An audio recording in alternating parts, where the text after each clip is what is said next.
সূর্যের প্রখর তেজ, বাতাসে জলীয় বাষ্পের আধিক্য আর ঘামে ভেজা শরীর। গ্রীষ্মকাল আসা মানেই আমাদের ত্বকের জন্য এক কঠিন পরীক্ষা। এই সময়ে ত্বকের সাধারণ সমস্যাগুলো যেন আরও ভয়াবহ রূপ নেয়। রোদে বেরোলেই ত্বক পুড়ে কালো হয়ে যাওয়া বা সানবার্ন, আর একটু গরমেই শরীর জুড়ে ঘামাচি বা র্যাশের যন্ত্রণা। এই সমস্যাগুলোর সাথে আমরা সবাই কম বেশি পরিচিত। কিন্তু এই গরমেও ত্বককে সুস্থ আর সতেজ রাখা সম্ভব যদি আমরা কিছু সহজ কিন্তু কার্যকর নিয়ম মেনে চলি।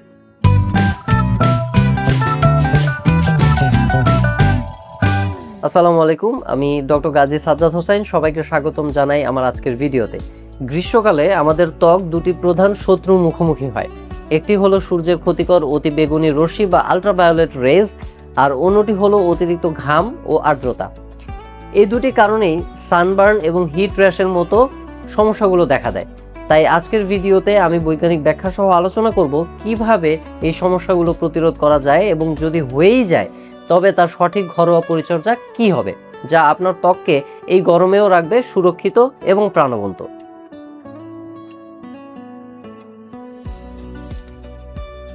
মনে রাখবেন, যে কোনো সমস্যা প্রতিকারের চেয়ে প্রতিরোধই উত্তম। আর সানবার্ন প্রতিরোধের সবচাইতে শক্তিশালী অস্ত্র হলো সানস্ক্রিন। সঠিক সানস্ক্রিন বেছে নেওয়াটা এক্ষেত্রে প্রথম এবং সবচেয়ে জরুরি ধাপ। আর তাই এমন একটি সানস্ক্রিন ব্যবহার করুন যাতে কমপক্ষে SPF 30 এবং PA++ রেটিং রয়েছে। এর কারণ হলো SPF আমাদের ত্বককে আলট্রাভায়োলেট বি রশ্মি থেকে বাঁচায়, যা ত্বককে সরাসরি পুড়িয়ে দেয়। আর PA রেটিং UVA রশ্মি থেকে সুরক্ষা দেয়, যা ত্বকের গভীরে গিয়ে রিঙ্কেলস বা বলিরেখার মতো এজিং এর লক্ষণ তৈরি করে থাকে। কিন্তু সঠিক সানস্ক্রিন কেনার পাশাপাশি এটি সঠিক পরিমাণে ব্যবহার করাও সমানভাবে গুরুত্বপূর্ণ। অনেকেই খুব অল্প পরিমাণে সানস্ক্রিন ব্যবহার করেন, যা প্রায় কোনো কাজেই আসে না। মনে রাখবেন, পুরো মুখ এবং গলার জন্য অন্তত 2 আঙ্গুল পরিমাণ বা 2 ফিঙ্গার রুল অনুসরণ করে সানস্ক্রিন লাগানো জরুরি। কখন লাগাবেন সেটাও জানতে হবে। বাইরে বের হওয়ার অন্তত 20 মিনিট আগে সানস্ক্রিন লাগাতে হয়, যাতে এটি ত্বকের সাথে ভালোভাবে মিশে যেতে পারে। এবং অবশ্যই প্রতি 2 থেকে 3 ঘন্টা পর পর এবং অতিরিক্ত ঘাম হলে বা সাঁতার কাটার পর এটি পুনরায় ব্যবহার করতে ভুলবেন না। সবশেষে, সানস্ক্রিনের পাশাপাশি ছাতা, টুপি এবং হালকা রঙের ফুল হাতা পোশাক পরেও আপনি ত্বককে সূর্যের সরাসরি আক্রমণ থেকে অতিরিক্ত সুরক্ষা দিতে পারেন।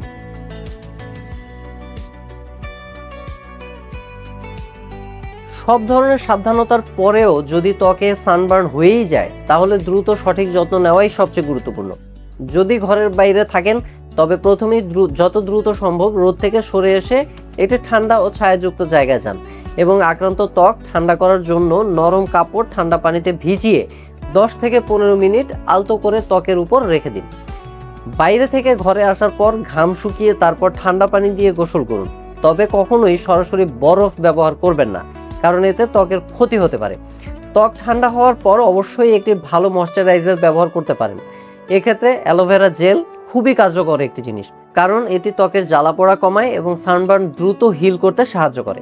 ফ্রিজে রাখা ঠান্ডা অ্যালোভেরা জেল ব্যবহার করলে আরাম আরও বেশি পাওয়া যায়। পাশাপাশি সানবার্ন হলে শরীর সহজে পানি শূন্য হয়ে পড়ে, তাই ভেতর থেকে ত্বককে সুস্থ রাখতে সারাদিনে প্রচুর পানি ও তরল খাবার গ্রহণ করা জরুরি। আর যদি ত্বকে ফোসকা পড়ে বা পোড়া চামড়া উঠতে শুরু করে, তাহলে কখনোই তা ফাটানো বা জোর করে টেনে তোলা যাবে না, কারণ এতে ইনফেকশনের ঝুঁকি বেড়ে যেতে পারে এবং সেরে উঠতে আরও বেশি সময় লাগবে।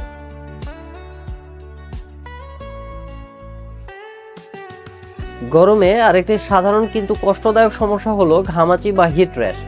এটি হয় মূলত ঘামের গ্রন্থি অর্থাৎ সোয়েট ডাক্টস বন্ধ হয়ে যাওয়ার কারণে। এর থেকে বাঁচার জন্য যতটা সম্ভব ঠান্ডা এবং বাতাস চলাচল করে এমন জায়গায় থাকার চেষ্টা করুন। সুতির মতো হালকা এবং ঢিলে ঢালা পোশাক পরুন, যা বাতাস চলাচলে সাহায্য করে এবং ঘামকে শুষে নেয়।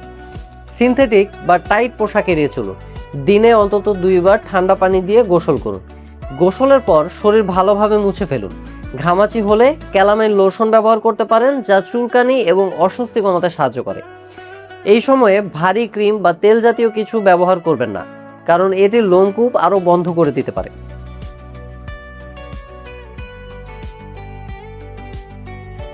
এই বিশেষ সমস্যাগুলো ছাড়াও গরমে প্রতিদিন ত্বকের যত্নে কিছু পরিবর্তন আনা জরুরি। খুব সিম্পল 3টা স্টেপ ফলো করে আপনি প্রতিদিন আপনার স্কিন কেয়ার করতে পারেন। Step 1, cleansing. দিনে 2 বার একটি জেন্টাল বা হালকা ক্লিনজার দিয়ে মুখ ধুয়ে ফেলুন। যা ত্বক থেকে অতিরিক্ত তেল এবং ঘাম পরিষ্কার করবে কিন্তু ত্বককে শুষ্ক করে দেবে না। Step 2, moisturising. অনেকেই ভাবেন গরমে ময়শ্চারাইজারের প্রয়োজন নেই, যা একটি ভুল ধারণা। এই সময়ে একটি হালকা ওয়াটার বেসড বা জেল বেসড নন কমোডোজেনিক ময়শ্চারাইজার ব্যবহার করুন, যা আপনার পোর্স বা লোমকূপ বন্ধ না করেই আপনার স্কিনকে ময়শ্চারাইজ করবে। Step 3, exfoliation. সপ্তাহে 2 থেকে 1 বার হালকা স্ক্রাব বা এক্সফোলিয়েটর ব্যবহার করে ত্বকের ডেড স্কিন সেলগুলোকে দূর করে ফেলুন। এতে পোর্স ক্লিন থাকবে এবং ঘামাচি বা ব্রণ হওয়ার ঝুঁকি অনেকটাই কমে আসবে। তবে অবশ্যই মনে রাখবেন, আপনি যে স্কিন কেয়ার কসমেটিক্সই ব্যবহার করেন না কেন, সেটা যেন ভালো ব্র্যান্ডের হয় এবং এর মধ্যে থাকা উপাদানগুলো আপনার ত্বকের জন্য নিরাপদ হয় এবং উপযোগী হয়।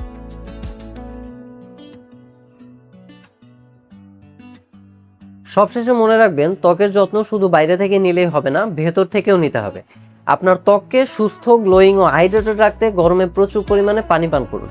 আপনার খাদ্য তালিকায় শসা, তরমুজ, ডাব ও বাঙ্গির মতো পানিযুক্ত ফল ও সবজি রাখুন। এগুলো আপনার শরীরকে ঠান্ডা রাখার পাশাপাশি ত্বককে ভেতর থেকে হাইড্রেটেড এবং সতেজ রাখবে।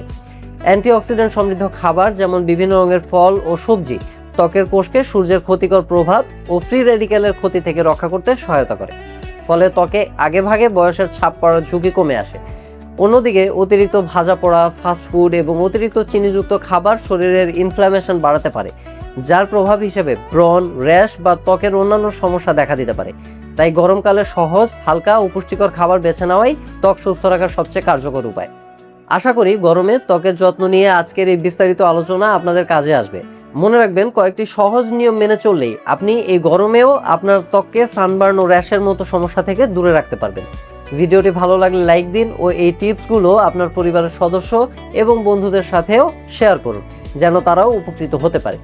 আপনার যে কোনো প্রশ্ন বা মতামত থাকলে কমেন্ট সেকশনে অবশ্যই জানান। এমন আরও হেলথ ও লাইফস্টাইল বিষয়ক তথ্য পেতে আমার চ্যানেলটি সাবস্ক্রাইব করে সাথে থাকুন। সবাই সুস্থ থাকুন, ভালো থাকুন। ধন্যবাদ।